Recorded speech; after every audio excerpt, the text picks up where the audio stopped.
ఆరాధన 5వ భాగం. ఆ రోజు ఆదివారం. రాజేశ్వరమ్మ ఉదయం లేచినప్పట్నుంచి హడావుడి పడుతోంది. ఆ రోజు మధ్యాహ్నం ఆవిడ, పిన్నత్తగారి కూతుళ్ళు వస్తామని కబురు చేశారు.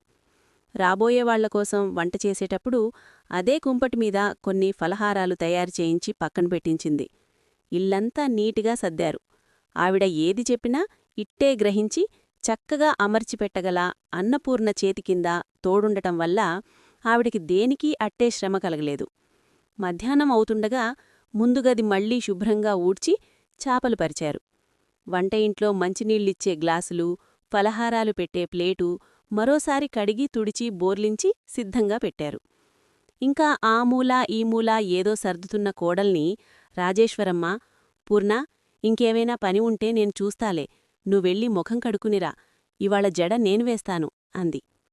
అన్నపూర్ణ ముఖం, కాళ్ళూ చేతులు కడుక్కుని వచ్చేసరికి రాజేశ్వరమ్మ దువ్వెన తీసుకుని వంట ఇంటి గుమ్మం దగ్గర కూర్చునుంది. అన్నపూర్ణ జుట్టు విప్పుకుని వెళ్ళి ఆవిడ ముందు కూర్చుంది. రాజేశ్వరమ్మ మౌనంగా జుట్టుపాయలు విడదీసి చిక్కుతీయసాగింది. అన్నపూర్ణని చూడగానే ఎంతో సామాన్యంగా కనిపించే ఆ విగ్రహంలో చూపురల దృష్టిని ఆకర్షించి అలాగే ఆకట్టుకునేది తలకట్టు మాత్రమే. అది అందంగా, మెత్తగా, ఒత్తుగా, నల్లగా, భారంగా, సుదీర్ఘంగా ఉంటుంది. జడ మరీ అంత గట్టిగా వేసుకుంటావేం? కాస్త వదులుగా వేసుకుంటే ఎంత బాగుంటుందో తెలుసా? రాజేశ్వరమ్మ అన్నపూర్ణని ముందుకు తిరగమని తలవంచి పాపిడి తీస్తూ అంది. అన్నపూర్ణకి కళ్లలో నీళ్లూరుతున్నాయి. పుట్టి పెరిగిన తర్వాత తనకు బుద్ధి తెలిసినప్పట్నుంచి ఇంతవరకు ఇలా ఎవరిచేత జడవేయించుకోలేదు. ఎప్పుడైనా సుస్తీచేసి మంచమ్మీంచి లేవలేకపోతే జుట్టు జడలకట్టి పిచ్చికగూడ్లా అలా ఉండేది. పిన్ని అన్ని కబుర్లు చెప్పేది, అంత పని చేయించుకునేది, ఇతరులకి చెయ్యమని పురమాయించేది. ఎప్పుడన్నా ఒకసారి ఒంట్లో బాగాలేక మంచమ్మీదనుంచి లేవలేకపోతే ఎన్ని విసుక్కునేదో. ఆ విదిలింపులకి తూట్లుపడి హృదయం మళ్లీ మామూలుగా మారటానికి చాలా రోజులు పట్టేది. అందుకే సాధ్యమైనంతవరకు ఎలాంటి అస్వస్థత శరీరాన్ని పీడిస్తున్నా అన్నపూర్ణ మంచంమీద పడుకునేది కాదు. భగవంతుడు దయామయుడు. కోరి ఇవ్వకుండా మూగదాన్ని చేసినా పరిపూర్ణమైన ఆరోగ్యమిచ్చి ఆశీర్వదించాడు.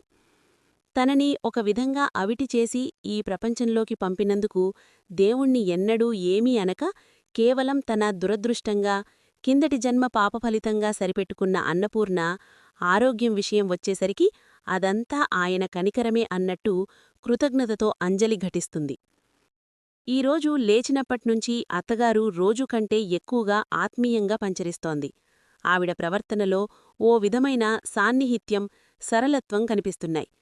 అల్పసంతోషి అయిన అన్నపూర్ణ హృదయం ఈ కాస్త కన్నీటి జల్లు కురిసినట్లుగా పరవశమవుతోంది. పాపిడి తీయడం పూర్తయిన తర్వాత రాజేశ్వరంబ అన్నపూర్ణని వెనక్కి తిరగమని పాయలు పాయలుగా నునుపుగా దువ్వి జడవేస్తూ, చూడు పూర్ణ, ఇవాళ నీకు కొన్ని విషయాలు చెప్తాను, విని మనసులో పెట్టుకోవాలి. మళ్ళీ చెప్పినట్టుగా నాకు కూడా గుర్తుచేయకూడదు. వచ్చినప్పట్నుంచి నీకిది చెప్పాలని అనుకుంటూనే అశ్రద్ధ చేశాను అంటూ మొదలుపెట్టింది. అన్నపూర్ణ గుండె బిగుమెట్టి ఒళ్లంతా చెవులు చేసుకుని వినసాగింది. ఇప్పుడు మన ఇంటికి రాబోతున్నారే, వీళ్ళు మా పిన్నత్తగారి కూతుళ్ళు. పెద్దావిడ పేరు నాంచారమ్మ, రెండో ఆవిడ పేరు రుక్మిణమ్మ. పెద్దావిడకి ఒక్కరితే కూతురు, పేరు సుధా. దాదాపు నీ వయసే ఉంటుంది. బిఏ పాసైంది. కిందటి వేసవిలోనే పెళ్ళయింది. చిన్నావిడకి ముగ్గురూ మగపిల్లలే. మీ మావగారు బ్రతికుండగా మన పరిస్థితులు దివిటిలా వెలుగుతుండగా ఆ రోజుల్లో వీళ్ళు సొంత చెల్లెళ్లకంటే ఎక్కువగా మన ఇంటికి రాకపోకలు జరుపుతూ ఉండేవాళ్లు. పండగలకి, పబ్బాలకి, పురుళ్లకి, పుణ్యాలకి వచ్చి పకల మర్యాదలు జరిపించుకుని వెళ్తూ ఉండేవాళ్లు. అనంతికి 10 సంవత్సరాల వయసుండగా ఆయన పోయారు. ఆయన నీడలో నిలబడి చూసినప్పుడు బయట పచ్చగా, సుందరంగా, ఎంతో అందంగా, ఎంతో నివాసయోగ్యంగా కనిపించిన ప్రపంచం ఆయన కంఠంలో ప్రాణం పోగానే ఎడారిలా, శూన్యంగా, కీకారణ్యంలా, క్రూరంగా కనిపించసాగింది.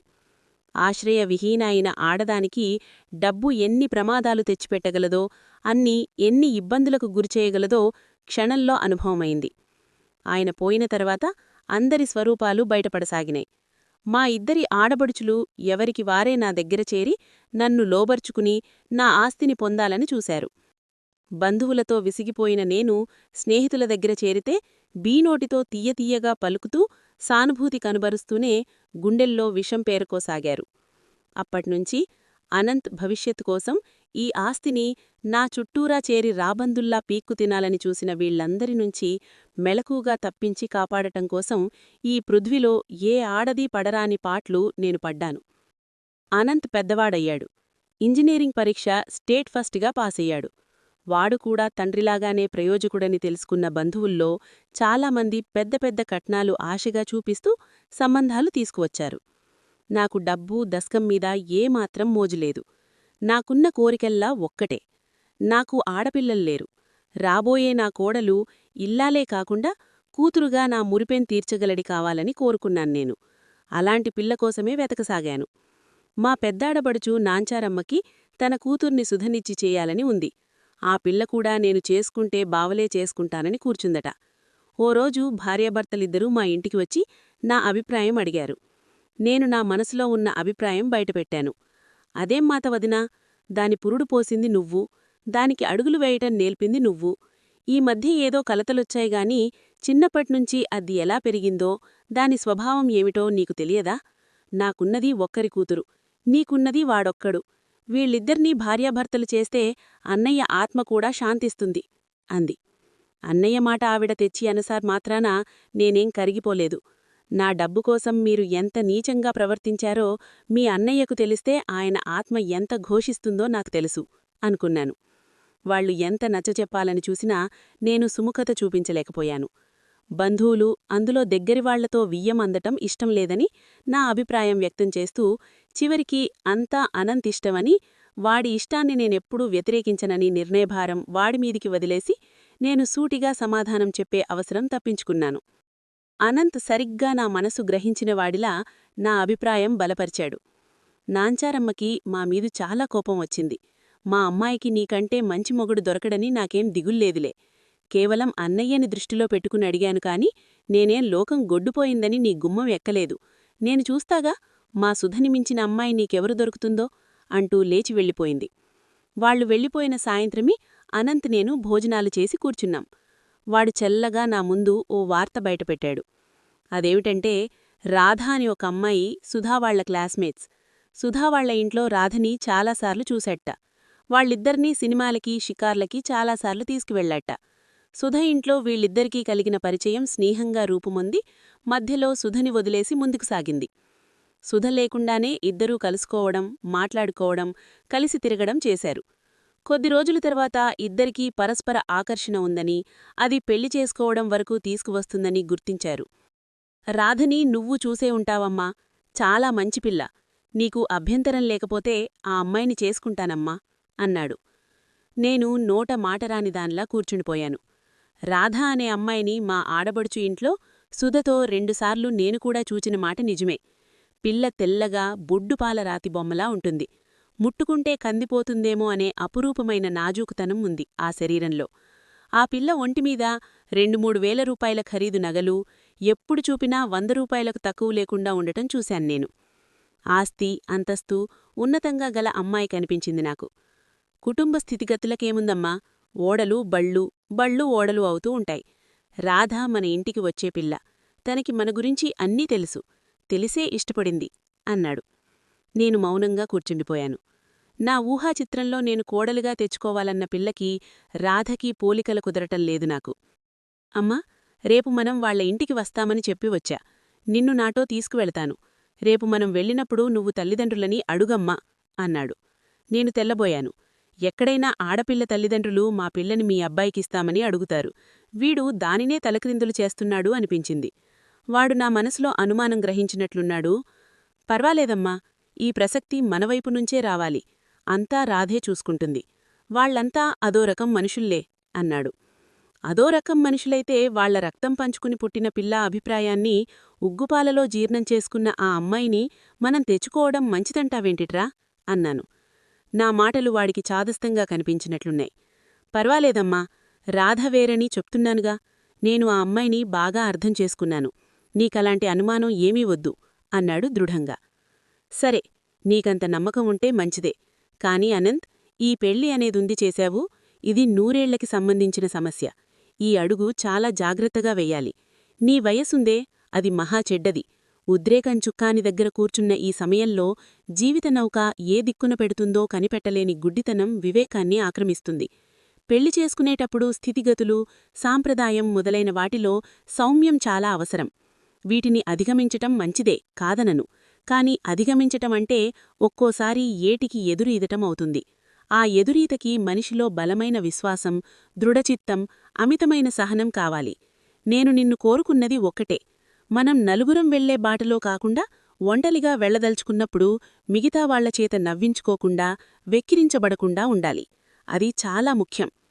నీ హెచ్చరికలకు చాలా కృతజ్ఞతనమ్మా. నేను ఏది మరిచిపోయినా ఇప్పటి నీ మాటలు మాత్రం కలలో కూడా మరచిపోను. రాధ నాకు కావాలమ్మా. రాధ కోసం నేను ఏదైనా చేయగలను అన్నాడు పసిపిల్లాడిలా వచ్చి. రాధకి నెలలు నిండుతున్నాయి. ఎవరు ఏమనుకున్నా సరే వీలైనంత పొదుపుగా కాపురం చేయటానికి నిశ్చయించుకున్నాను. పనిమనిషిని తీసిపారేశాను. పిల్లలకి వేరే ఆయా ఎందుకు, నేనున్నాలే అని ఆయాని మాన్పించేశాను. మా వాడుకూడా ఇదివరకులా ప్రతిదానికీ జోక్యం కల్పించుకోకుండా వదిలేయటం ప్రారంభించాడు. రాధ చీటికీ మాటికీ వెళ్ళి భర్తతో చూశారా అత్తయ్య ఏం చేశారో అంటూ మొదలుపెట్టేది. అమ్మకి తెలుసులే రాధా అనేవాడు. రాధ కోపంతో రుసరుసలాడి అవమానంతో బుసలు కొడుతూ వెళ్ళిపోయేది. ఎంతో పరువుగా, ఎంతో గుంభనంగా, గుట్టుగా బ్రతికేవాళ్లం.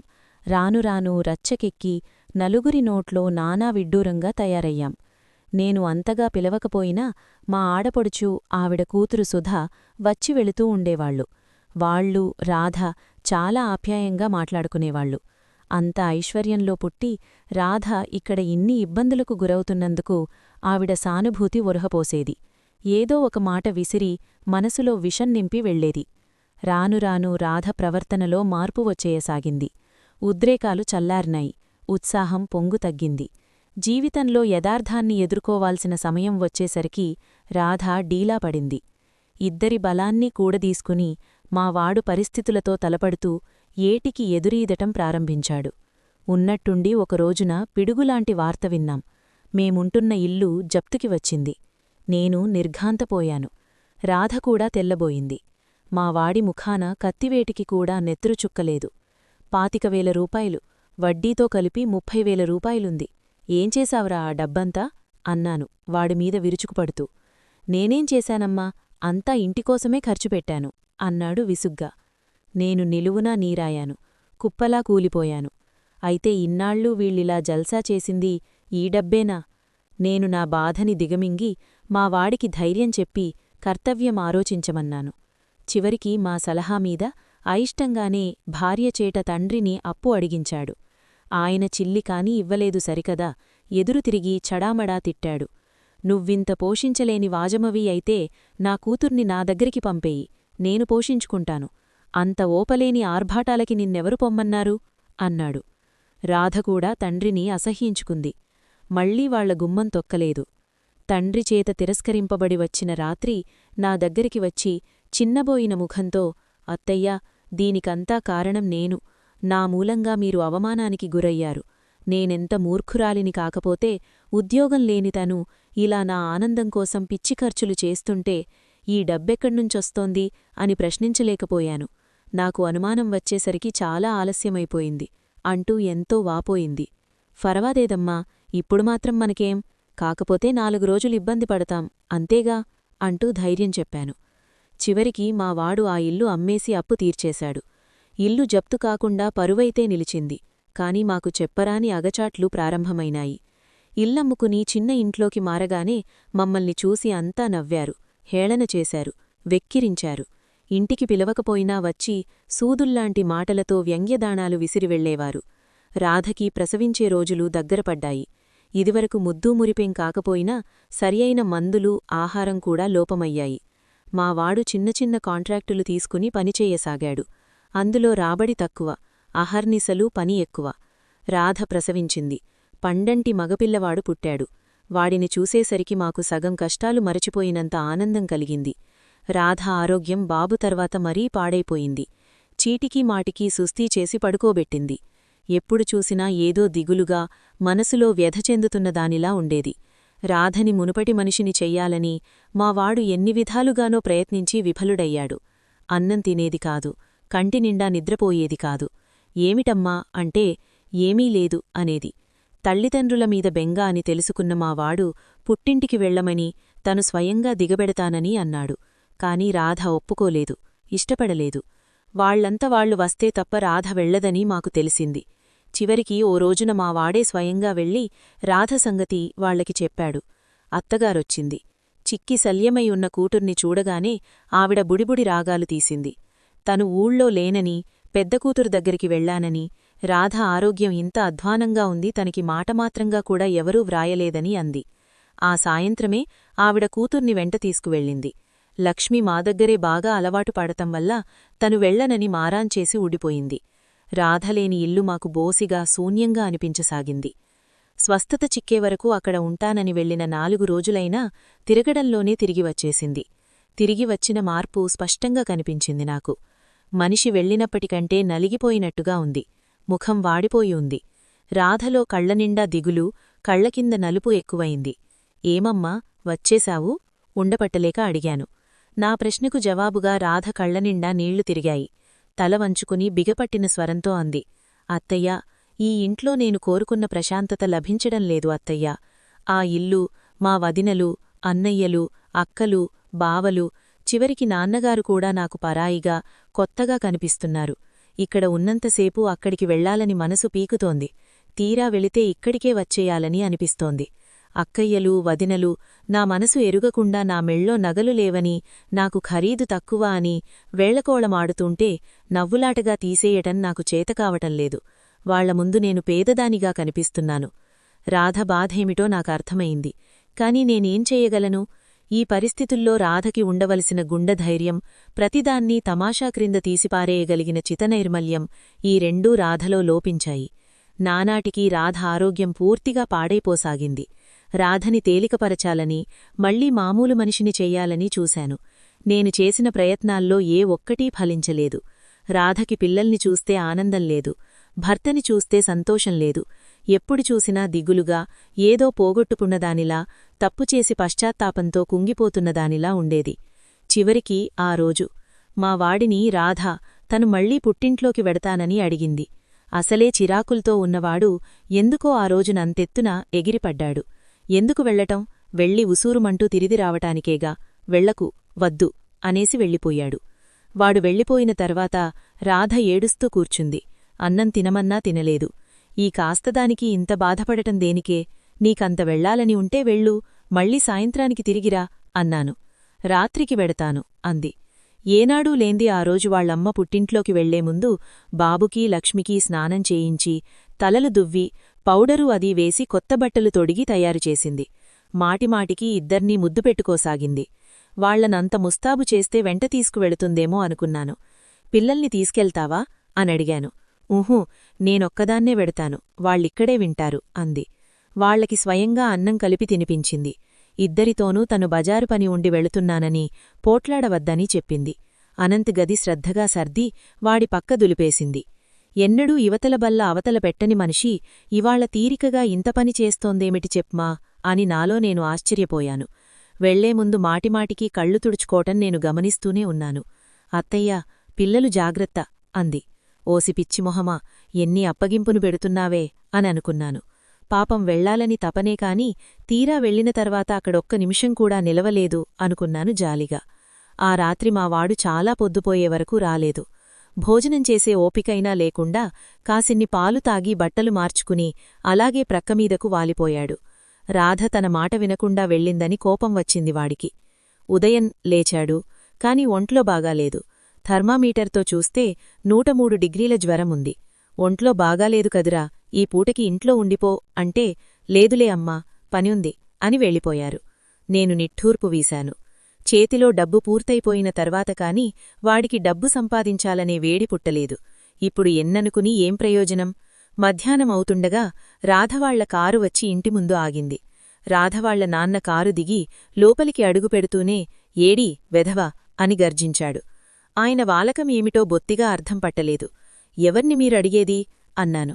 వాడే, ఆ నికృష్టుడు, నీ కొడుకు, నా కూతుర్ని చంపిన రాక్షసుడు, నిప్పులు కక్కుతూ అన్నాడు. ఈ తలాతోకా లేని మాటలేమిటో నాకు బొత్తిగా అర్థం కాలేదు. ఆయన శివమెక్కిన వాడిలా తారాస్థాయిలో అరవసాగాడు. బద్మాష్, ఏడి, ఎక్కడా? నా పిల్లని బలవంతంగా చంపి వాడు సుఖపడుదామనుకుంటున్నాడేమో. వాడిని బతకనివ్వను. నా కంఠంకి లాగితేగాని నాకు శాంతిలేదు. చేతకాని చవట, పెళ్లాన్ని పోషించలేని దద్దమ్మ, అసలు పెళ్ళెందుకు చేసుకోవాలి అన్నాడు. రాధకూడా తండ్రిని అసహ్యించుకుంది. మళ్లీ వాళ్ల గుమ్మం తొక్కలేదు. తండ్రిచేత తిరస్కరింపబడి వచ్చిన రాత్రి నా దగ్గరికి వచ్చి చిన్నబోయిన ముఖంతో, అత్తయ్యా, దీనికంతా కారణం నేను. నా మూలంగా మీరు అవమానానికి గురయ్యారు. నేనెంత మూర్ఖురాలిని కాకపోతే ఉద్యోగం లేని తను ఇలా నా ఆనందం కోసం పిచ్చి ఖర్చులు చేస్తుంటే ఈ డబ్బెక్కడ్నుంచొస్తోంది అని ప్రశ్నించలేకపోయాను. నాకు అనుమానం వచ్చేసరికి చాలా ఆలస్యమైపోయింది అంటూ ఎంతో వాపోయింది. ఫర్వాలేదమ్మా, ఇప్పుడు మాత్రం మనకేం, కాకపోతే 4 రోజులు ఇబ్బంది పడతాం అంతేగా అంటూ ధైర్యం చెప్పాను. చివరికి మావాడు ఆ ఇల్లు అమ్మేసి అప్పు తీర్చేశాడు. ఇల్లు జప్తు కాకుండా పరువైతే నిలిచింది. కాని మాకు చెప్పరాని అగచాట్లు ప్రారంభమైనాయి. ఇల్లమ్ముకుని చిన్న ఇంట్లోకి మారగాని మమ్మల్ని చూసి అంతా నవ్వారు, హేళన చేశారు, వెక్కిరించారు. ఇంటికి పిలవకపోయినా వచ్చి సూదుల్లాంటి మాటలతో వ్యంగ్యబాణాలు విసిరి వెళ్లేవారు. రాధకి ప్రసవించే రోజులు దగ్గరపడ్డాయి. ఇదివరకు ముద్దూమురిపెం కాకపోయినా సరియైన మందులు, ఆహారం కూడా లోపమయ్యాయి. మావాడు చిన్న చిన్న కాంట్రాక్టులు తీసుకుని పనిచేయసాగాడు. అందులో రాబడి తక్కువ, అహర్నిశలు పని ఎక్కువ. రాధ ప్రసవించింది. పండంటి మగపిల్లవాడు పుట్టాడు. వాడిని చూసేసరికి మాకు సగం కష్టాలు మరచిపోయినంత ఆనందం కలిగింది. రాధ ఆరోగ్యం బాబు తర్వాత మరీ పాడైపోయింది. చీటికీ మాటికీ సుస్తీ చేసి పడుకోబెట్టింది. ఎప్పుడు చూసినా ఏదో దిగులుగా, మనసులో